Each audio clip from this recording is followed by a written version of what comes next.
Salutations. I am Barack Hussein Obama, and today I will teach you money mistakes you must avoid if you want to become wealthy someday. First, avoid overpaying significant expenses when you don't have to like your home or car. The average single-bedroom apartment in the U.S. rents for $1,152. A two-bedroom apartment averages out to $1,320. This means that most young Americans can save over $150 by not taking on too much of a housing cost early on. This applies to buying homes as well.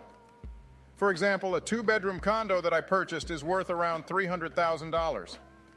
However, in the same zip code, a three-bedroom house looking at single-family townhomes and condos would generally cost $500,000 or more.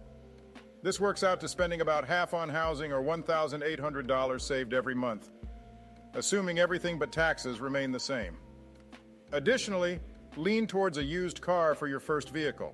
And if you insist on buying new, try to go for an economy vehicle.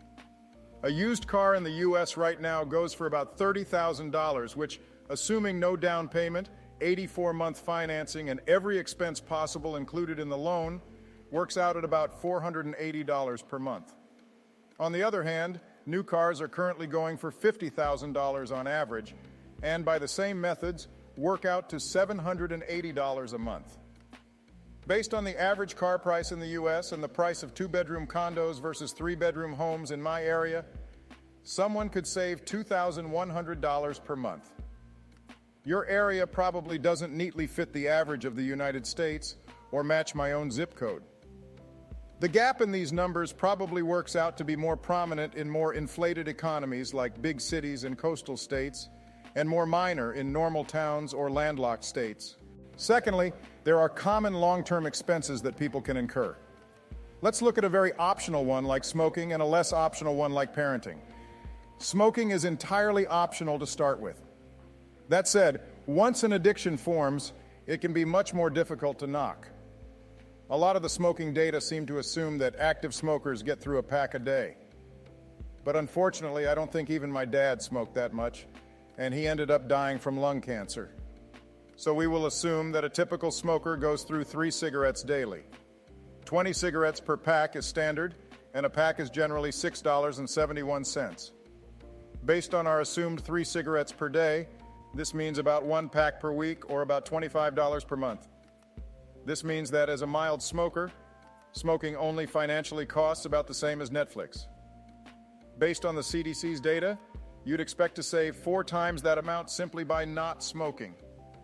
Invested in the S&P 500 for 10 years and assuming average market returns and accounting for inflation, this equates to gifting your future self between $4,000 and $17,000 just by avoiding one nasty habit. Children are expensive, as I'm sure any parent will testify. The Brookings Institute estimates $310,000 as the cost per child for a middle-class family raising 2 kids to adulthood. So that means about $150,000 per kid. But that is a lowball estimate because there are some economies of scale like hand-me-downs or that you buy a van once to fit the family better, but you get that value for both children. Raising a kid equates to about $8,300 per year. While raising a family is technically optional, most of us want to have a family. So I'm saying that waiting until you're 25 instead of 18 might be a good idea to ensure you're financially prepared for the responsibility. This will give you more time to save money and hopefully grow your career or even invest a little. If you have trouble investing, consider using acorns linked below to sneakily steal money from yourself and put it away into investments. Finally, there are also sneaky expenses that people can take on without realizing it. Most of these are in the form of buy now, pay later schemes. This could be putting an item in layaway at the store or asking to pay over the course of 4 months on Amazon instead of paying in full. Some studies linked below suggest that individuals increase their spending by $60 per week using buy now, pay later schemes. That's over $3,000 per year. Another buy now, pay later scheme is credit cards. Now, I think credit cards are great if used properly. You can build your credit and save money if you pay the credit card off at the end of every month. But if you don't trust yourself to do this, that 20% interest rate is a killer. You'll need to finance large purchases like a house or a new vehicle. This is even profitable for real estate most of the time. But for daily expenses, don't bother with financing. And for mid-sized purchases like a beat-up used car, furniture, or electronics, try to save up and pay in full all at once. Most of us will never be rich, but almost anyone can get to a very safe financial position by doing just a few things right, like avoiding the money mistakes covered in this video. If you have trouble saving, click the link above for 10 saving tips. You only have one life to live. Grow it relentlessly.